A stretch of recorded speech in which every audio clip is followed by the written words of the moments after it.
ठीक है, तो अब हम लोग देखते हैं कि करेक्शंस टू बी अप्लाइड, है ना, मतलब लेवलिंग में कुछ अगर दिक्कत होती है तो उसमें क्या करेक्शन हम लोग को अप्लाई करना चाहिए, क्या क्या करेक्शन है जो हम लोग को लेवलिंग करते हुए टाइम में अप्लाई करना चाहिए। तो ऐसे जैसा कि हम लोगों ने लास्ट क्लास में बात भी की थी कि जो कम डिस्टेंस पे जो हम लोग लेवल लेते हैं, तो चूँकि जो हम लोग का लाइन ऑफ साइट है वो हॉरिजॉन्टल होता है, तो हम एक हॉरिजॉन्टल लाइन के रिस्पेक्ट में लेवलिंग जानते हैं। तो जैसे बहुत दूर के पॉइंट का हम लोग लेवल जानेंगे, तो लाइन हम लोग का लाइन ऑफ साइट हॉरिजॉन्टल है, एक कर्व लाइन नहीं है। तो हॉरिजॉन्टल लाइन के रिस्पेक्ट में हम लोग अगर लेवल जानेंगे तो कोई चीज़ जो बहुत नीचा नहीं है वो भी हम लोग को बहुत नीचा दिखता है। जैसे कि यहाँ पे दिख रहा है इस फिगर में हम लोग को दिख रहा है कि जैसे यहाँ पे हम लोग का ये इंस्ट्रूमेंट रखा हुआ है लेवल, है ना, तो इसका लाइन ऑफ साइट जो होता है वो हॉरिजॉन्टल होता है, ऐसा होता है ना। ये लाइन ऑफ साइट उसका लेवल लाइन नहीं होता है जो ऐसा होना चाहिए था, है ना, क्योंकि हम लोग को लेवलिंग करना है ना, एक लेवल लाइन के रेस्पेक्ट में हम लोग को लेवलिंग जानना था कि इस लेवल लाइन से कोई अगला पॉइंट कितना नीचे है, उस पॉइंट का वो लेवल होगा। मान लो कि यहाँ पे समुंदर का लेवल होगा, यहाँ पे ये समुंदर है ना, इसका लेवल है, तो एक बैक साइड हम यहाँ पे लेंगे, तो ये लेवल लाइन के लॉन्ग जब इसका बैक साइड ले लेते हैं तो ये बैक साइड पर चल गया, तो इस बैक साइड से इस लेवल लाइन प्लस इस ये जो ये मीन सी लेवल है वो एक लेवल लाइन है ना, तो उस लेवल लाइन से इस लेवल लाइन का लेवल पता चल जाता है ना, इस बैक साइड को जोड़ देते हैं और उसमें से कुछ अगर रीडिंग यहाँ पे जो आया वो घटाते हैं तो समुद्र से इसका जो है लेवल पता चलता है। अभी क्या हो रहा है कि हम लोग का जो लाइन ऑफ साइट है वो एक हॉरिजॉन्टल लाइन है ऐसा, ठीक है, तो उसमें क्या हो रहा है कि ये चीज़ जो है समुद्र के रिस्पेक्ट में दिख रहा है कि समुद्र का लेवल ये है, तो अगर ये धरती है यहाँ पे ऐसे, तो ये लगभग जो है उसी लेवल का है यहाँ पे, है ना, तो इसका लेवल, समुद्र का लेवल इसके लेवल में ज़्यादा का डिफरेंस नहीं है ना, या इस इंस्ट्रूमेंट्स जहाँ पर रखा हुआ है इसका जो यहाँ पे बेस है उससे ये ज़्यादा नीचा नहीं है, सेमी लेवल पे है ना, क्योंकि लेवल जो बोलते हैं वो एक कर्वी लाइन होता है जो समुद्र के जो सरफेस का लेवल होता है उसके पैरेलल होता है, मीन सरफेस का जो लेवल होता है ना उसके पैरेलल होता है। लेकिन हम जो जिस लाइन के रेस्पेक्ट में रीडिंग लेते हैं हॉरिजॉन्टल लाइन के, उसके हिसाब से ये दिख रहा है कि बहुत नीचे है ना उसके रेस्पेक्ट में।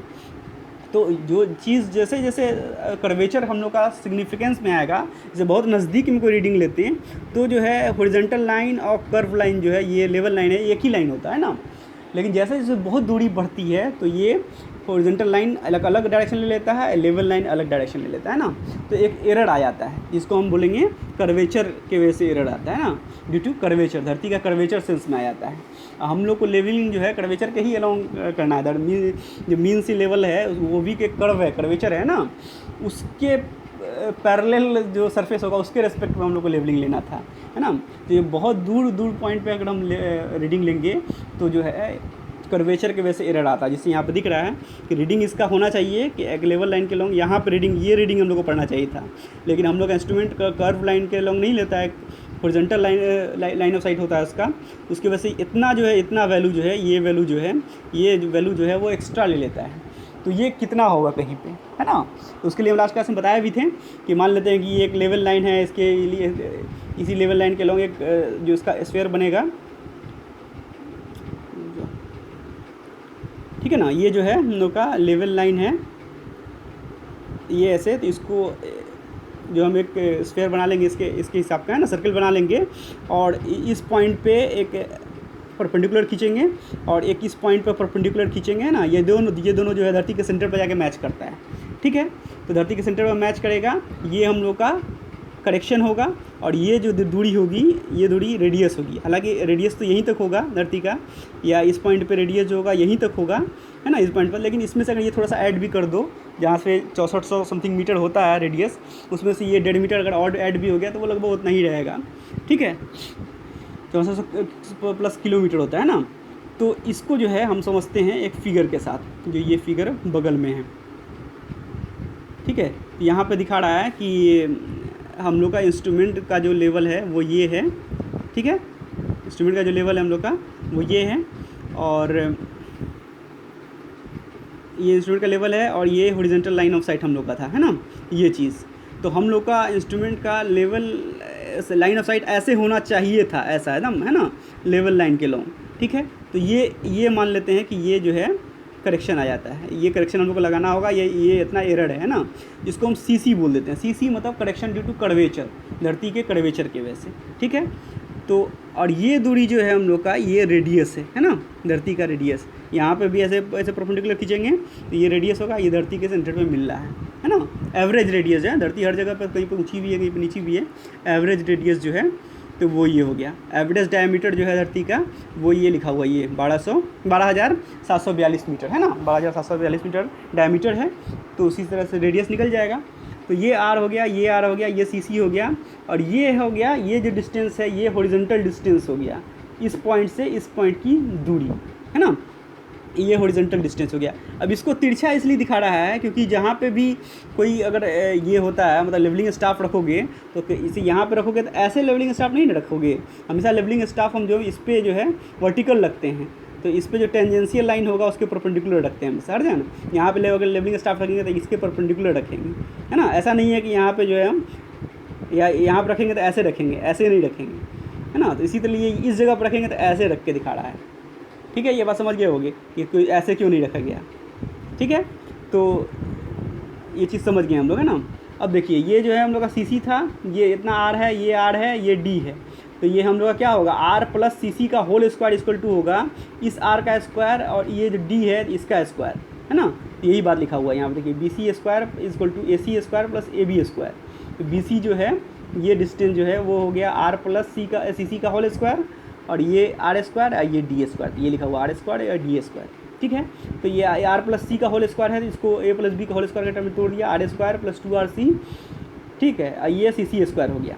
अब इसमें क्या करता है, इसमें इस बोल रहा है कि ये जो सी सी का स्क्वायर है इसको गौर से देखिए, और इस आर स्क्वायर को गौर से देखिए। ये जो आर स्क्वायर है ये 6400 किलोमीटर का होल स्क्वायर है ना। सोचिए कितना वैल्यू हो जाएगा। ये सी सी है करेक्शन कर्वेचर का, मतलब कर्वेचर का के वजह से कितना करेक्शन करना होगा, है ना। वो चीज़ स्टाफ रीडिंग में कुछ 4 मीटर में भी जो करेक्शन करना है वो चीज़। तो ये एक बहुत छोटा सा वैल्यू होगा, है ना। ये एक बहुत छोटा सा वैल्यू होगा, ये एक बहुत बड़ा वैल्यू है। तो इसको हम लोग निगलेक्ट कर सकते हैं, इस चीज़ को, है ना। कि बाकी सारे रीडिंग के सामने आर स्क्वायर 2RC, ये आर स्क्वायर, ये डी स्क्वायर के सामने ये बहुत छोटा सा रीडिंग, इसको निगलेक्ट कर देते हैं, है ना। तो ये इसको निगलेक्ट कर देंगे, और ये यहाँ भी इधर आर स्क्वायर है, इधर आर स्क्वायर है, तो ये भी कट जाएगा, ठीक है। तो अब बचेगा क्या, देखिए बचेगा 2R इंटू सी, इसको लिखा है सी सी इंटू 2R, और इधर बच जाएगा डी स्क्वायर, तो ये लिख दिया डी स्क्वायर, है ना।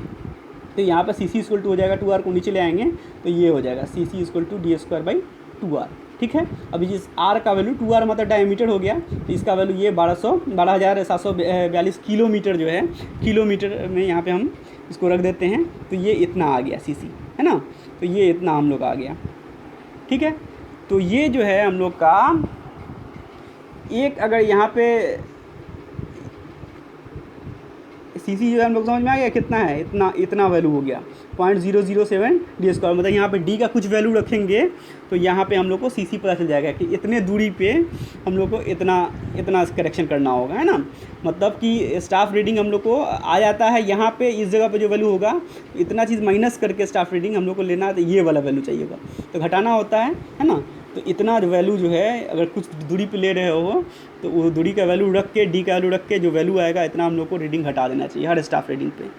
तो ट्रू स्टाफ रीडिंग क्या होगा, observed staff reading minus curvature correction, ये जो सी सी है, ठीक है।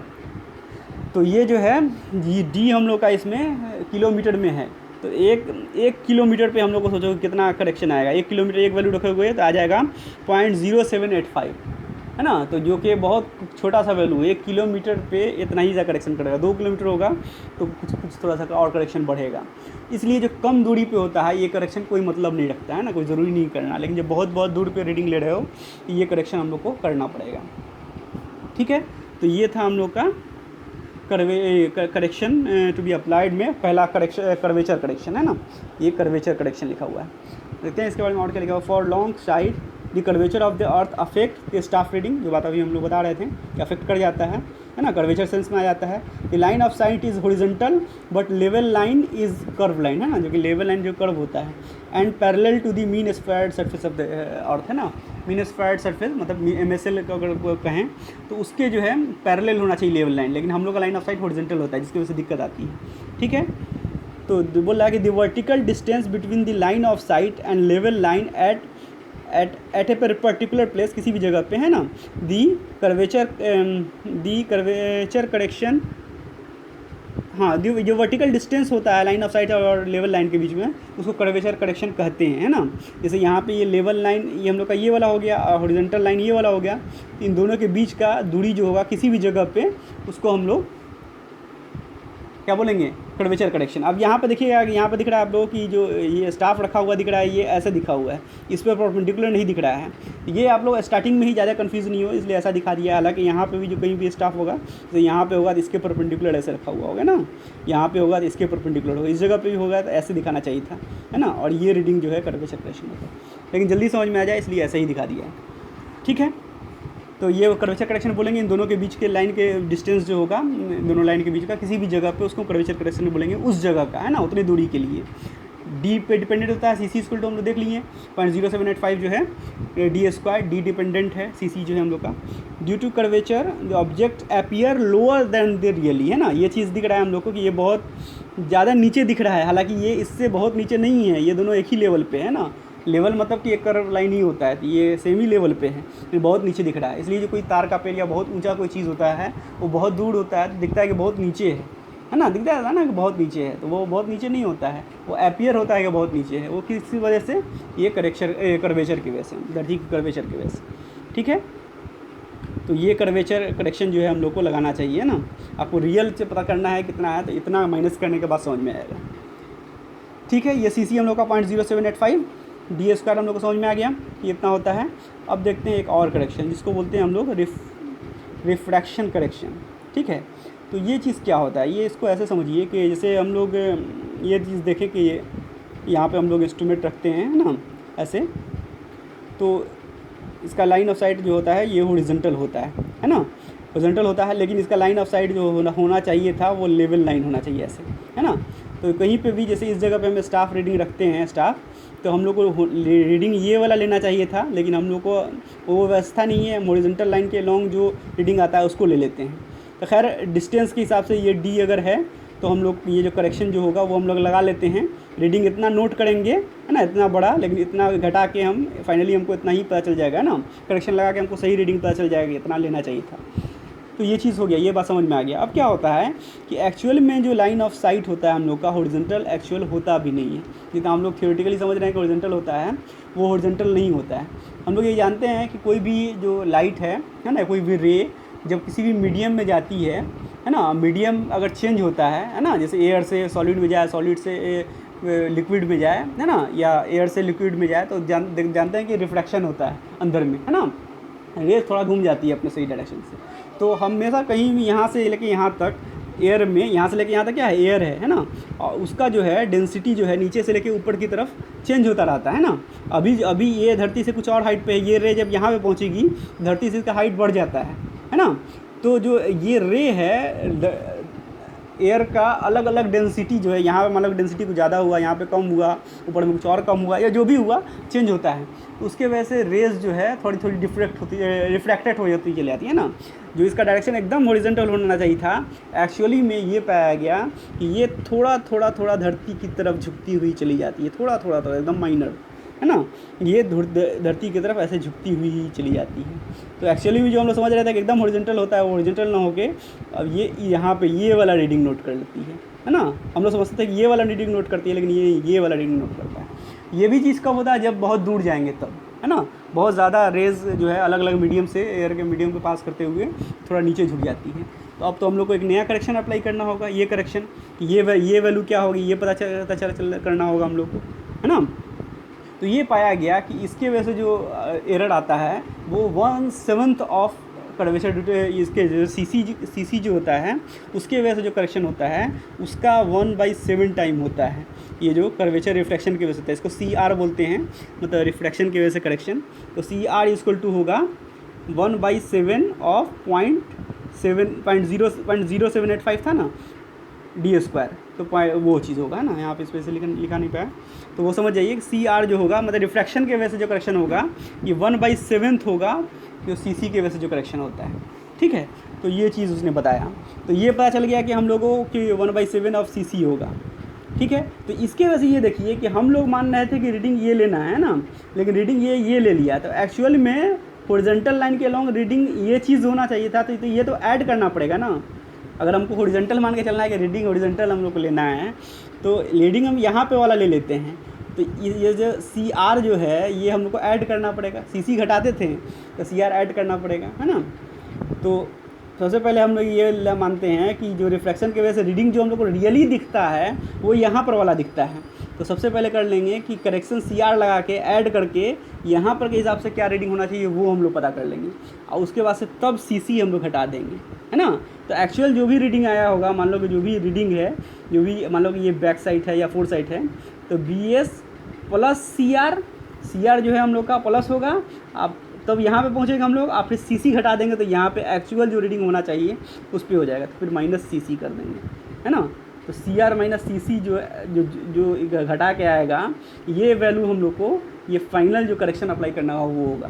तो फाइनल टोटल करेक्शन जो होगा, टोटल सी जो करेक्शन होगा वो इन दोनों को घटा के होगा, जिसमें सी आर पता है कि 1/7 ऑफ सी सी है ना। तो इसमें से ये चीज़ 1/7 घटेगा, तो फाइनली निगेटिव वैल्यू ही आएगा, दिख ही रहा है करेक्शन जो है फाइनली घटेगा ही, है ना। तो ये टोटल सी सी है, उसमें से घट जाएगा सी सी में से सी आर, तो 1/7 घट जाएगा ना। तो 6/7 जो है फाइनली करेक्शन जो होगा वो 6/7 ऑफ सी सी होगा। तो ये चीज़ हम लोग देखेंगे अभी, है ना। इसको ये बंद करते हैं, समझ गए होंगे आप लोग। तो ये रिफ्लेक्शन करेक्शन में ये बोल रहा है कि रिफ्लेक्शन करेक्शन जो होता है वो सी आर जो होगा 1/7 ऑफ 0.0785 डी² होता है। और इसको हम पॉजिटिव बोलेंगे क्योंकि इसके वजह से क्या होता है कि हम रीडिंग और जो हमको लेना था ऊपर और नीचे ले लेते हैं ना। तो ये हम इसको इस करेक्शन को हम पॉजिटिव बोलेंगे, इसको हम बोले ऐड करना होगा, हॉरिजॉन्टल लाइन बनाने के लिए हमको ऐड करना होगा ये रीडिंग, है ना। तो true staff reading equal to होगा observe staff reading plus reflection correction, है ना। एक्चुअली बाद में फाइनली वाला जो है फिर तो घट ही जाता है सीसी को घटाने के बाद, लेकिन हॉरिजॉन्टल लाइन को अगर इमेजिन करके चल रहा है वो हमारा लाइन है तो ये हमको जोड़ना पड़ेगा, ठीक है। तो ये चीज़ हो गया। अब देखिए, तो बोल रहा है कि टोटल जो करेक्शन होगा, फाइनल जो करेक्शन होगा, कंबाइंड करेक्शन होगा, वो होगा कि कर्वेचर के वजह से करेक्शन और रिफ्लेक्शन के वजह से कर्वेचर करेक्शन, है ना। तो कर्वेचर के वजह से करेक्शन था माइनस, मतलब निगेटिव था 0.0785, उसके वजह से 1/7 कर दिया, मैं इस चीज़ का 1/7 कर दिया तो ये इतना आ गया, है ना, 1/7 0.0112 डी²। तो ये प्लस था, ये प्लस करेक्शन था, तो फाइनली इतना आ गया निगेटिव, है ना। समझ रहे होगे कि एक जगह पे ट्रू रीडिंग जो होना चाहिए था ये आया, रीडिंग पढ़ा या यहाँ पे गया, है ना, हॉरिजॉन्टल वाला ये चीज़ था। तो ये रीडिंग हम लोग लिया गया, तो इसमें से ऐड कर दोगे तो ये हॉरिजॉन्टल वाला हो गया, और उसमें से ये सी सी घटा दो तो ये वाला हो गया रीडिंग। एक्चुअल ये आना चाहिए। तो फाइनली करेक्शन एक्चुअल में कंबाइंड करेक्शन यही वाला हुआ है, इतना सारा, है ना। तो वो ये 0.0673 हुआ, है ना। तो यहाँ पर रीडिंग लेते हैं तो उसमें से 0.0673 घटा देंगे तो हम लोग को एक्चुअल आ जाएगा, है ना। एक्चुअल जो रीडिंग होना चाहिए था एक कर्व लाइन के लो, तो वो बात लिखा हुआ है कि 0.0675 दोनों करेक्शन को अगर एक को प्लस एक को माइनस कर दें, क्योंकि एक की वजह से प्लस करना पड़ रहा है, एक की वजह से माइनस, तो -0.0673 डी² जो है इतना करेक्शन हम लोग को अप्लाई करना होगा। तो लिख रहा है कि so the combined correction is always subtracted, जो कि हम लोग को फिगर में दिख ही जाता है कि टोटल जो करेक्शन होगा तो फिर तो नीचे ही आना है हमको, ठीक है। तो यहाँ पे अब स्टाफ रीडिंग होगा कि observe reading minus combined correction, ठीक है। एक जो था d²/2r था जो वहाँ पे हम लोग देखें, और दूसरा जो है 1/7 ऑफ d²/2r जो है सी का वैल्यू आया था, इसी में r का वैल्यू रख दिया तो 0.0785 हो गया। तो दूसरा जो है 1/7 ऑफ d²/2r है, तो फाइनली 6/7 ऑफ d²/2r हो गया। r यहाँ पे वैल्यू नहीं रखा है कि r अगर चेंज हो रहा है कहीं पे कोई वैल्यू दिया हुआ है तो r का वो वैल्यू रख देंगे, है ना। तो ये r के टर्म में हो गया, और ये जो है सिर्फ d के टर्म में होगा। r का वैल्यू जो है जो धरती का मीन रेडियस है वो रखा हुआ है, उसके हिसाब से वो वैल्यू हो गया, ठीक है। ये d डिस्टेंस है, डायमीटर नहीं है, ये ध्यान में रखना है, ठीक है। कंबाइंड समझ में आ गया ना। अब देखिए कि रिफ्लेक्शन करेक्शन के बारे में जो और क्या बात बताऊँगा कि rays of the light are refracted when they passes through the layers of air of varying density. अलग अलग डेंसिटी वाला एयर होता है, उसके थ्रू पास करेगा तो जो है उसका रिफ्लेक्शन होता है ना, रेज जो है डायरेक्शन चेंज करती है। When the long sides are taken the line of sight is refracted toward the surface of the earth. और बहुत दूर पर रीडिंग ले रहे हैं तो धरती की तरफ ही झुक जाता है लाइन ऑफ रेज जो है। The radius of this curve is 7 times of the earth under normal atmosphere condition. मतलब नॉर्मल जगह पे देखा गया कि इसका जो रेडियस होता है वो धरती के रेडियस का 7 टाइम्स होता है ना, 7 गुना होता है, इसलिए इसकी वजह से जो करेक्शन होगा वो 7 गुना कम होगा, ये बात बताया हुआ है। Due to the effect of refraction the objects appear higher than the really. और चूँकि ये रीडिंग नीचे वाले का पॉइंट का ले लेता है, इसलिए ऑब्जेक्ट जो है आपको थोड़ा उठा हुआ दिखेगा, है ना, ये रीडिंग ही झुक के ले लेता है, तो ऑब्जेक्ट थोड़ा उठा हुआ दिखेगा, है ना, हल्का जो है उठा हुआ दिखता है इस वजह से। वो बहुत दूर की चीज़ देखोगे इसकी वजह से, तो ऐसा फील होता है, ठीक है। But the effect of the curvature varies with atmospheric condition, लेकिन ये जो इफेक्ट कर्वेचर का है ये अलग अलग एटमॉस्फेरिक कंडीशन के हिसाब से चेंज होगा, लेकिन नॉर्मली यही देखा गया कि ये एक चीज़ होना चाहिए, 1/7 होता है कर्वेचर करेक्शन का, ठीक है।